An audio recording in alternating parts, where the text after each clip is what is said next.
Hi guys, subscribe and notifications on. We are Multiverse Gods.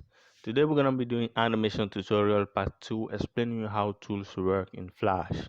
So first I made a tutorial on the stage, what the stage is and how you can use the stage. If you haven't yet watched that, link in the description, you can go and watch that. And here we will cover all the tools in Flash. So first we got the selection tool. The selection tool is for you to highlight stuff to be able to use them. Okay, so it's for highlighting. For example, if I choose the selection tool and I come over here and I make a double click and I drag, and then it will pick me the entire image. You see that it is highlighted now. And then so if I wanted to, I can move the image, or I can apply these different options to the image. So that is basically what it does. It is for you to be able to use it. Okay, you need to highlight it to be able to use it. So this sub selection tool does very similar stuff. So here we got the transformation tool, and the transformation tool is for reshaping stuff. Okay, so I made a double click and a drag, and then I can reshape it using one of the corner. I can do stuff like this, and then I can also reshape it by height or by length. So that is basically what you do with the transformation tool. So okay, now we got the gradient transformation tool, which is used for gradient shading. I'm gonna make an entire tutorial on that because just explaining it lightly like that you won't be able to understand it. However, what you need to the basic stuff that you need to retain about gradient transformation tool is that it is used for gradient shading. So we got the line tool here, very simple. It is for making lines. And then we got the lasso tool. The lasso tool, talk to them, is to cut off stuff. Okay, so if I made a double click right here, if I want to cut off this part of the image, for example, I can make a double click right here while using the lasso tool, and then I will cut it off like this and rejoin the beginning part, and then it highlights the part of the image for me. So if I wanted to cut it off, I can just move it. Very simple. So it is in order for you to highlight stuff so that I can be able to cut them. That is what the last tool is used for. And then next we got you know the pen tool. The pen tool is to make line by connecting points. So if I make a first point here and I make a second one here, it will connect the 2 points by a line. Okay, so that is basically what it does. The same thing for here, and then here is to connect points by lines by making lines.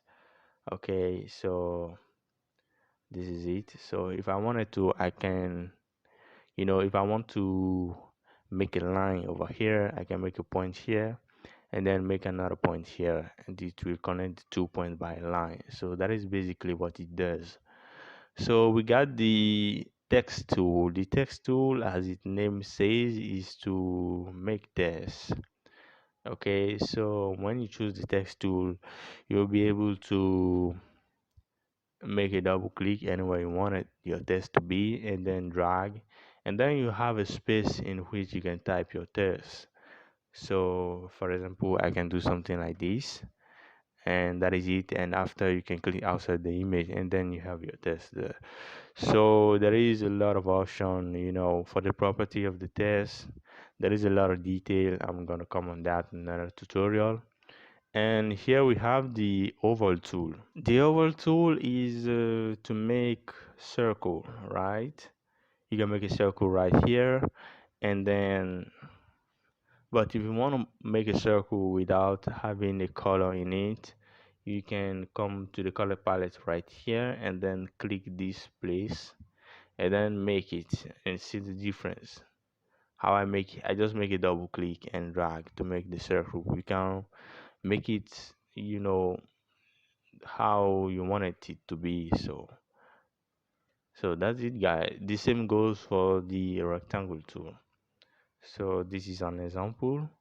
So here we got the pencil tool. The pencil tool is for you to make art, you know, and for vector art and drawing. Okay, but I don't have a graphic tablet, so I basically used to use the line tool most of the time. So the pencil tool is for art and vector art.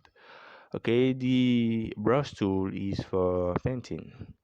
The brush tool is for painting, so you can use the brush tool to paint, and then what it does is that there are many options also for the brush tool.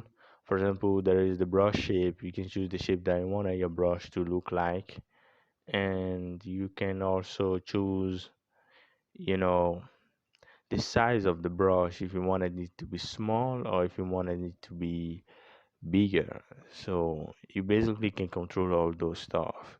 So there are many options: paint normal, paint fill, paint behind, paint selection tool, excuse me, paint selection, paint inside. So when you say paint normal, it's gonna paint normally.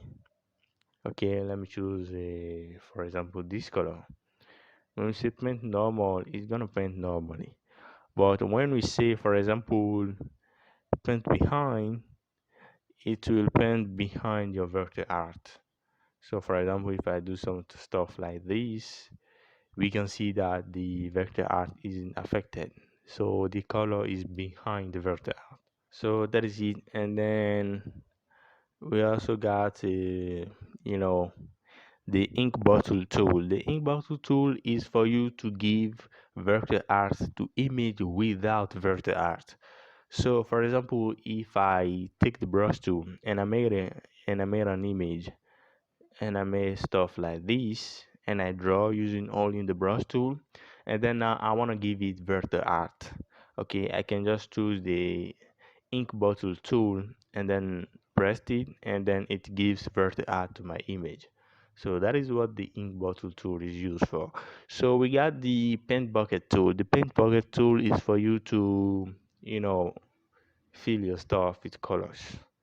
So we got also the eyedropper tool. The eyedropper tool is to pick colors. You know, for example, I can pick a color right here and fill my stuff. And also I can pick a color right here and then fill my stuff. Okay, you just take the eyedropper tool and then you pick the color that you wanted to, and it will give you the color in the color palette, and then you can use it automatically. The eyedropper tool saves you time from searching for a color each time, because if you use the eyedropper tool, it's just gonna pick the color for you automatically, and then you can use it. It makes stuff quicker and easier. So we got the eraser tool. The eraser tool is to erase stuff, as it says. Okay, the eraser tool is in order to erase stuff. Many options for the eraser tool as well. We got the facet option, which is very useful in my opinion. If you want to erase a large amount of stuff in less time, you should use the facet tool, the facet option, because it will erase a large amount of stuff in like no time. So let's test it. If I come here and I press here, it will automatically clean everything there. If I press the vector art, it will clean it entirely. So instead of using the brush tool itself, that is gonna take me time, I can just use the facet option and then clean everything in just one click.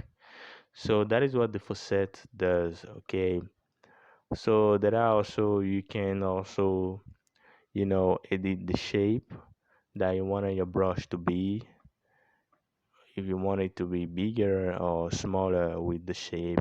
There are all these options right here.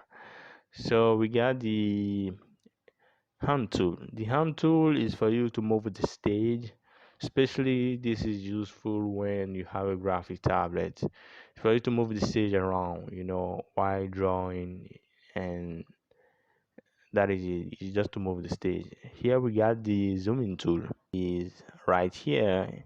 If I click it, then I press it, this is zoom out. Okay, so that is it, guys.